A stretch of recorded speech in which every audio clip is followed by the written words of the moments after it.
या बातमीपत्राचे प्रायोजक आहेत messrs Chandrashekhar Dattatray Shende Saraf and sons. येवल्यातील या नामांकित सराफ दुकानात सेल्समन व सेल्सगर्ल्स अशी 2 पदे तात्काळ भरणे आहे।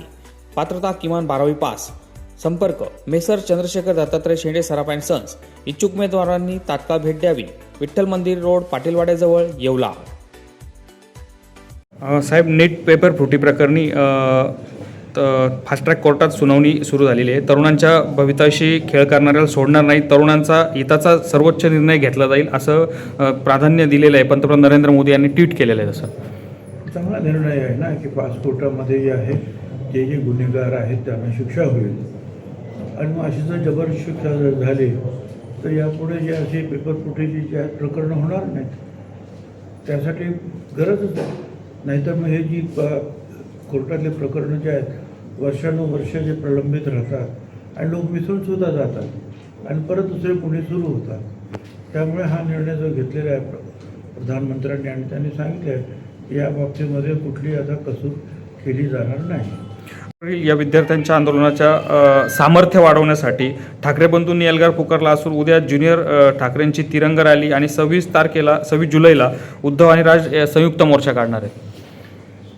ठीक आहे की आता असं आहे ना की एखादा विषय सरकारच्या विरुद्ध जर मिळाला तर विरोधी पक्षाचं तर त्याचा तो फायदा घेतात आणि त्यांचं कामच आहे की विरोधी सरकारच्या विरोधी जे आहेत जे विषय मिळतील ते विषय जे आहेत त्यांना लोकांसमोर आणण्याचे किंवा त्याच्यामध्ये चळवळ उभी करण्याचं त्यांचं ते नेहमीचं काम आहे। त्याच्यामध्ये चूक आहे असं काही मी म्हणणार नाही, कारण विरोधी पक्षच त्याच्यासाठी असतो। सरकारने जर चुकलं किंवा नाही चुकलं तरीसुद्धा सरकारच्या विरुद्ध बोलणं आणि सरकारला लोकजागृती करणं हे काम आहे त्यांचं, ते करतात। सेवक अण्णा हजारे देखील आता या आंदोलनाला पाठिंबा देताना दिसत आहे। अहिल्यानगरच्या वाडिया पार्क येथील मैदानामध्ये ते मौन आंदोलन सुरू करत आहे। कोण? अण्णा हजारे। ठीक आहे ना, अण्णा हजारे करतात तर बरं आहे, चांगली गोष्ट आहे। बहुजन आघाडीने आज महाराष्ट्र बंदची हाक दिली आहे, त्या बंदला डाव्यांनी देखील पाठिंबा दिला आहे। वंचितच्या कार्यकर्त्यांना तशा नोटिसा देण्यात आलेल्या आहे। आता असं आहे ना की प्रत्येक विरोधी पक्षाच्या आपापल्या पद्धतीनं काम करणार।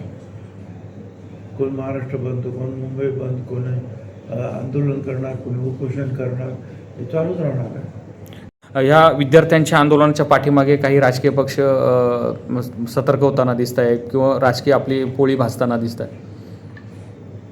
असं आहे की एखादा विषय जर मिळाला सरकारच्या विरुद्ध तर विरोधी पक्ष त्याच्यावर आवाज उठवणार। आम्ही सुद्धा विरोधी पक्षात होतो, त्यावेळी एखादा विषय असा काही मिळाला तर आम्ही सुद्धा आवाज उठवतच होतो। आम्ही म्हणजे सगळेच आले, काँग्रेस आला, BJP आला, जे पक्ष आहे, शिवसेना आहे, कुठलाही विषय जर सरकारच्या विरुद्ध मिळाला तर त्याच्या विरुद्ध आवाज उठवणं हे विरोधी पक्षामध्ये जे आहेत त्यांचं काम आहे, ते करतात। काही मीडियाच्या बांधवांना देखील मारहाण झाली त्या मोर्चामध्ये। म्हणूनच मी काल म्हटलं होतं की ठीक आहे, काही उत्साही कार्यकर्ते असतात, त्यांनी सीमा ओलांडण्याचा प्रयत्न केला असेल, पण त्याच्यानंतर जो काही लाठीमार झाला त्याच्यामध्ये थोडं संयमित भूमिका जी आहे पोलिसांनी घेणं गरजेचं होतं असं मला वाटतं। या बातमीपत्राचे प्रायोजक आहेत येवल्यातील कापसे पैठणीचे ब्रँडेड कपड्यांचे शोरूम म्हणजेच कापसे रेमंड। सर्व नामांकित ब्रँडचे शर्ट, पॅन्ट, शर्टिंग आता एकाच ठिकाणी। लग्नसराई निमित्त डिझायनर शेरवानी, जोधपुरी, सूट, कुर्ताचे सर्वात मोठे रेडी कलेक्शन, तेही योग्य दरात उपलब्ध।